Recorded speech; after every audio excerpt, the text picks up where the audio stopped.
Today, I'll tell you the complete story of Alice's adventures in Wonderland in simple words. Sit back, close your eyes, and imagine you are visiting the Wonderland with Alice. Once upon a time, there was a young girl named Alice. She was kind, curious, and very imaginative. One warm afternoon, Alice was sitting beside her sister on a riverbank. Her sister was reading a book, but Alice felt bored because the book had no pictures and no conversations. Alice thought to herself, "What is the use of a book without pictures or conversations?" As she was thinking this, something very strange happened. Suddenly, a white rabbit ran past Alice. This rabbit was not normal at all. It was wearing a waistcoat, and even more surprising, it took out a pocket watch and said, oh dear, I shall be late." Alice was shocked. She had never seen a rabbit talk or carry a watch before. Her curiosity grew stronger. Without thinking much, Alice jumped up and ran after the rabbit. The white rabbit hurried across a field and disappeared into a large rabbit hole. Alice, without fear, followed him and fell straight down the hole. Alice fell for a very long time. She did not feel scared because the fall was slow. As she fell, she saw cupboards, shelves, jars, maps, and pictures on the walls of the hole. She even picked up a jar labeled orange marmalade, but it was empty. While falling, Alice wondered if she would come out on the other side of the world.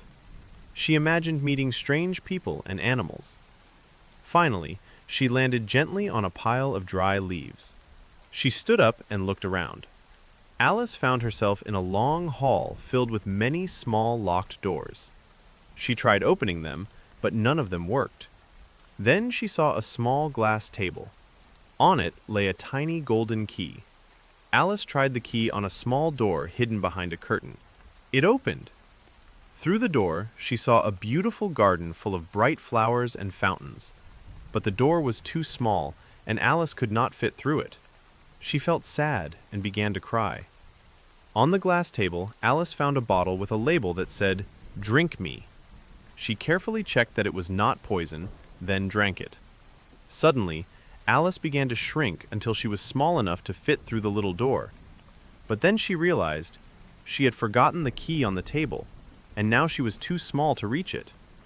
Next, Alice found a small cake with the words, "Eat me," written on it. She ate it, hoping it would help. This time, Alice grew very tall, so tall that her head touched the ceiling. Now she was too big again. Confused and upset, Alice cried so much that her tears formed a pool of water. Alice shrank again and found herself swimming in the pool of her own tears. In the pool, she met a mouse, a duck, a dodo, a lory, and an eaglet. They all wanted to get dry, so the dodo suggested a strange race called a caucus race, where everyone ran around without rules. At the end, everyone was declared a winner. The mouse then tried to tell a very boring history story, which made Alice yawn. When Alice accidentally offended the mouse by talking about cats, the mouse angrily swam away.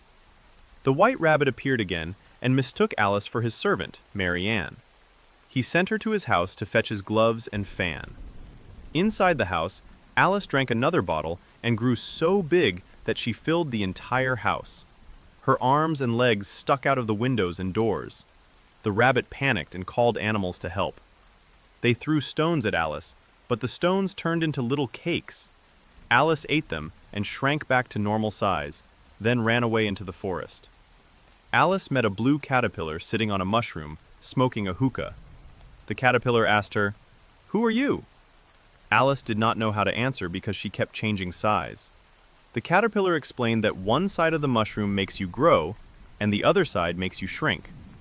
Alice broke off pieces of the mushroom and learned how to control her size. Later, Alice met the Cheshire Cat, who had a wide, mysterious smile. The cat could appear and disappear, sometimes leaving only his grin behind. Alice asked which way she should go. The cat replied that it depended on where she wanted to go. He told her about the Mad Hatter and the March Hare. He spoke in riddles and disappeared piece by piece. He told Alice everyone in Wonderland was mad, including her. Alice went to the Mad Hatter's house and found a crazy tea party. The guests were the Mad Hatter, the March Hare, a sleepy dormouse. They were stuck in tea time forever because time was angry with the Hatter. They asked riddles with no answers, switched places constantly, and behaved very rudely. Alice grew tired of their nonsense and left the tea party. Alice entered a beautiful garden where playing card soldiers were painting white roses red. Soon she met the Queen of Hearts, who was fierce and loud. The Queen shouted, "Off with their heads!" She ordered executions for the smallest mistakes. Alice was invited to play croquet, but the game was chaos. Flamingos were used as mallets, hedgehogs were balls, soldiers were arches. Everyone argued, and the Queen kept shouting angrily. Alice met the Mock Turtle and the Griffin, who told her sad stories about school under the sea. They taught her strange dances and songs. Suddenly, they were called to attend a trial.